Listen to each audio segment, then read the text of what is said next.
good morning po sa lahat mga katrops. Panibagong araw, panibagong vlog na naman tayo. Happy New Year, sir. Punta tayo ng bukid. Ilibot tayo. So ito naman check lang natin yung mga gamit doon. Yun nga,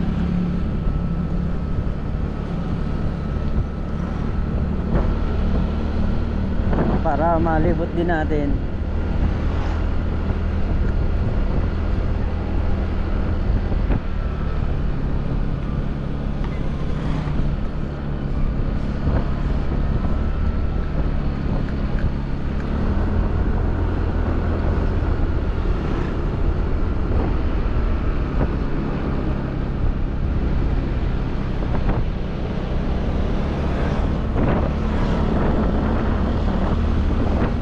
So yung mga katrops, tayo nga nandito na sa bukid at nagsaing na tayo para yung mga alaga nating aso rito makakain din. Ano pan? Ayun. Siyempre may mga buhay din yan, mga yan, kaya huwag natin panghihinayangan. Ha? Pan? Sabik na sabik oh. Yan, ganyan sila, sumasalubong sila pagka dito tayo, kasi nga alam nila na may magpapakain sa kanila pagluluto sila. Halika na. Yun, dahil nakaluto na, pakakain natin ng mga aso. Yun, nakakain na nga sila. Karing Carlo, nagsoga lang nung kambing.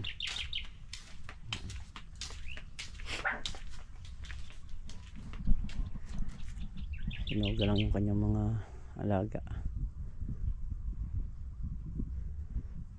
Ito bukas mag-start bukas bakbakan na yung trabaho dito sa Tatay yung Balag. Ayan.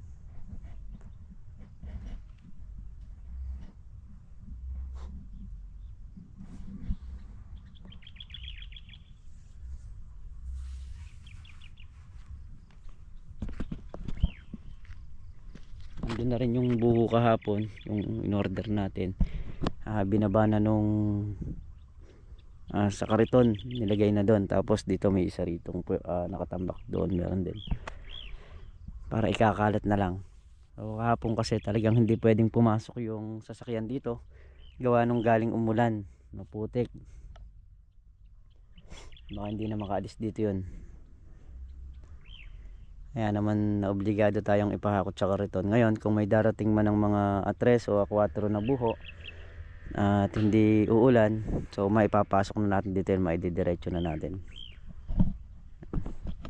Alas 11 na po ng tanghali.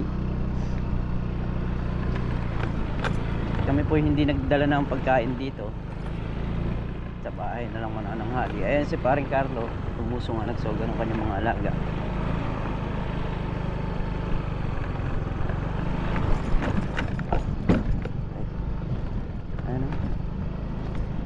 Dinaanan ng traktora nung umuulan. Ayan, pumangit tuloy yung daan, kahukay-hukay na naman.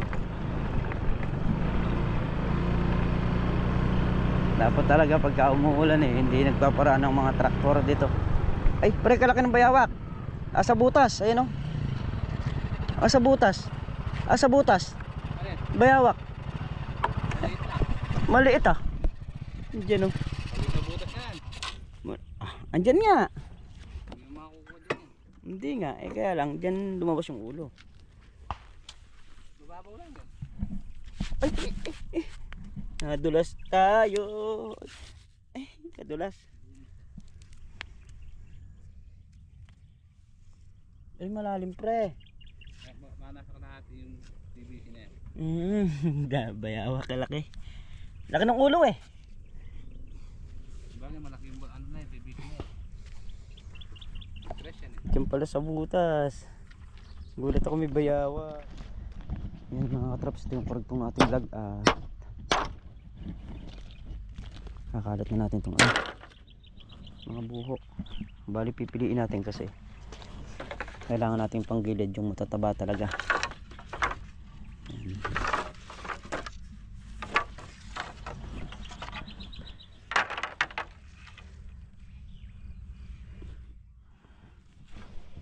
Matatapat yata sa ano.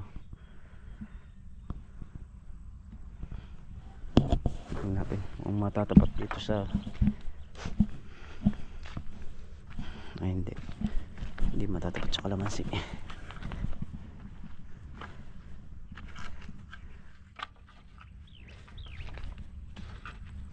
Ayan. Piliin muna natin lahat yung panggilid.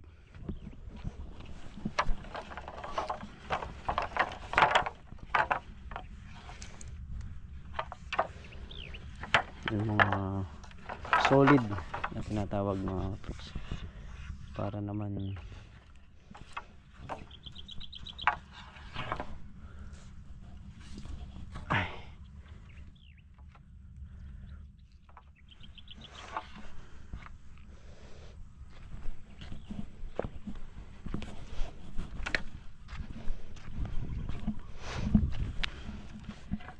nangyayari kasi niyan, dalawang malaking magkasunod dito sa labas.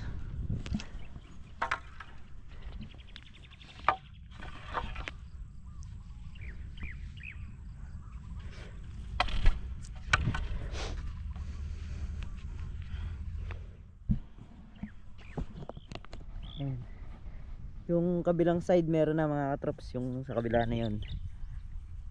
Saka ito. Ngayon dito naman tayo. Iikutan muna natin kasi kailangan natin piliin yung malalaking buho na magagamit natin paikot. Gaya nito. Yan. Yung malalaki lahat sa panggilid. Yun namang diba sa gitna.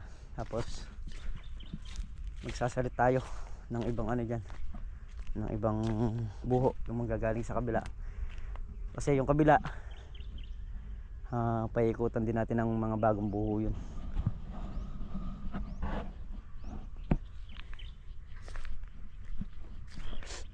Kalat muna tayo. Ito yun.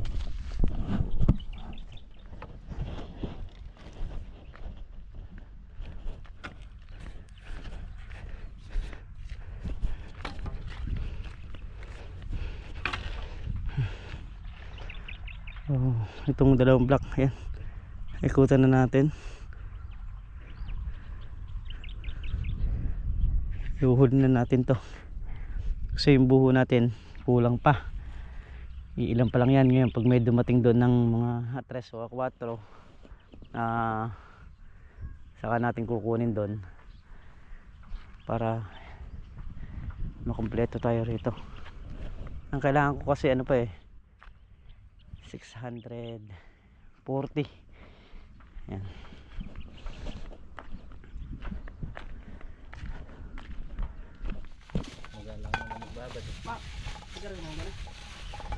Ayari po yung mga ampalaya. Isasabog na ni paring Carlos. Babad. Ha? Sasabog mo hindi. Bababad ba? Dinababad pa ba? Expired la. Yung expired naman. Labo naman ng mata mo. 2025 January 1. Ngayon. Kahapon pa. Dapat kahapon pa na ibabad dyan. Sabihin ni Sir John, ba't binili mo? Expired na pala. Hindi diretso.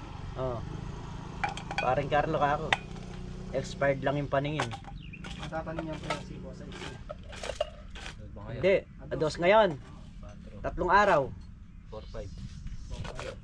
Hindi diretso. Ay, sakto, matatanim natin ba? Wala pa kami nakatayong buho, pero magbababad na kami. Ang kalupit. Ganun yung utak namin. Magapang naman yata yan. Ganun ang kalupit. Ngayon lang kayo makakakita Pampalayang istisa kapag. Wala kayong basahan dyan, no? Ha? Wala kayong basahan dyan. Basahan. Pambilot. Bukas pa daw ibibilot. Bukas pa naman ibibilot yan. Hindi ba makakalimutan lang. Ayan. So, ibababad na ngayon yung buto. January 2. So yun nga mga katrops, bali yung mga kawayan itong kabila. Yan yung nandyan. Sasalpak muna natin dito. Kasi hindi pa naman natin maika kasi yun. Bala kasi namin yung kawayan doon sa may sitaw sa magkabilang gilid tanggalin namin. Para tumigas tong mga gilid na to. So ang mangyayari, magdodoble trabaho kami. Kaya yung nakatanggal dito, sasalpak na namin dito. Saka na lang natin kukunin yung nandun. Para maikasan na tong balag. Ayan, at nakababad na rin ng binhi. So pagkaganyan kasi sigurado apurahan, mga apura, pero kailangan tatagan natin bawat sulok. Mga kawayan okay na rito sa gilid, so kailangan natin balansihin, kailangan nating partihin yung kawayan kasi wala naman tayong nakita nung isang buo. So may nabili tayo is 20 piraso lang. Ano yun, kumbaga sa ano talagang bala ko nun, puro mga sulukan lang, pero kahit paano kung ano yun, nahinaan ako. Ma! Sahain! Ha? Hinaan ako sa ganun tayo, kaya bago na desisyon ko, ganito na yung tirahin namin.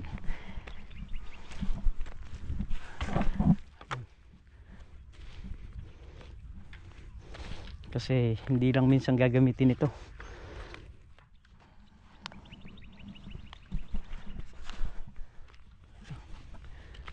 So, dalawa.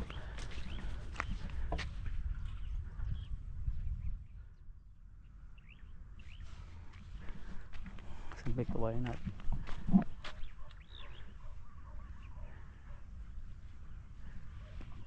Doon sa dalawa. So dito yung kawayan. Ayan dyan. So yung dalawa na yan, magkabila na yan. Sa papagitan ng isa, dalawa.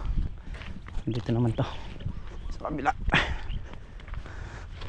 Ayan. Diyan naman ang tayo niyan.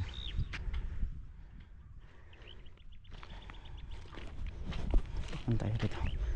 Tingnan natin yung kawayan dito.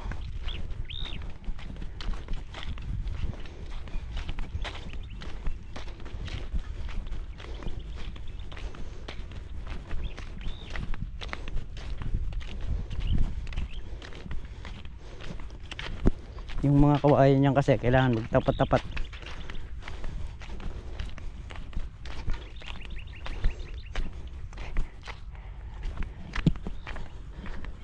So ito yung kawayan.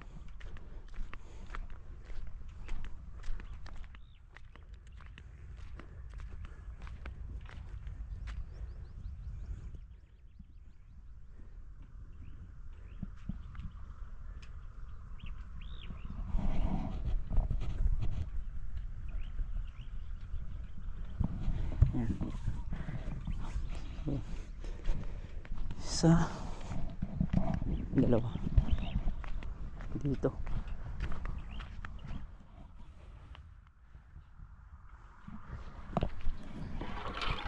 Dito magkakaroon. Kailangan yun. Bali ito muna bubuuin natin yung isang, ay yung dalawang block na yan. Diyan muna tayo. Isa, dalawa.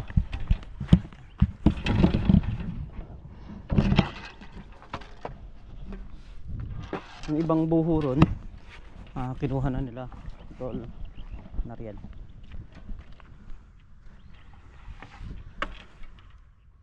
Ngayon kuha naman tayo ng alambre para mabatakan natin doon saka dito para magpare-parehas ng pantay-pantay yung kawayan. Tapos pag naitayo na yung mga kawayan na yan, Yun na yung ating susundan. Bubutasin na natin ng barena para mas mabilis.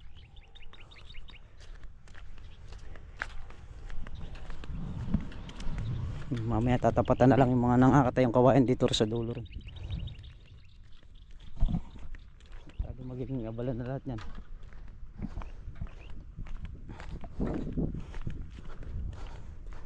Pare Carlo gumagawa na ng pang-ihaw. Pang-ihaw yan, pre.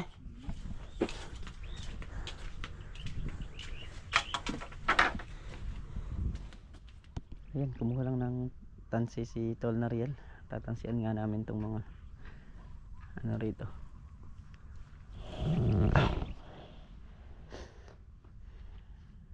Para diretso.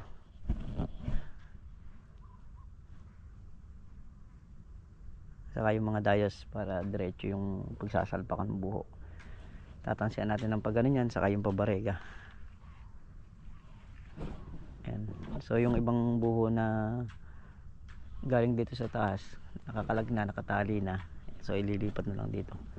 Sasalit para maisalit doon sa mga buho rito.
Side nakatayo na rin yung mga kawayan.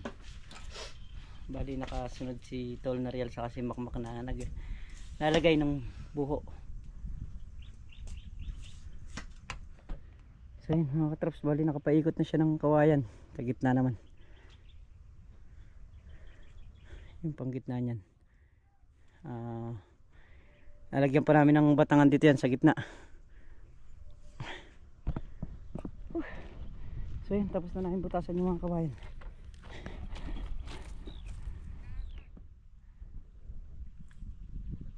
Oh! Alis sa dulo!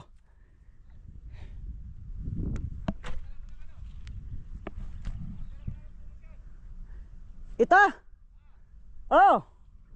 Sargahan din to.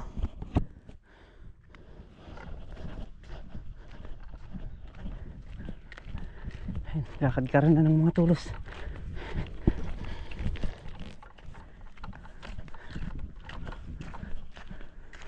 Bukas puro buho naman. Matigas yung lupa, kailangan namin talagang ilalim yung mga kawayan para matatag.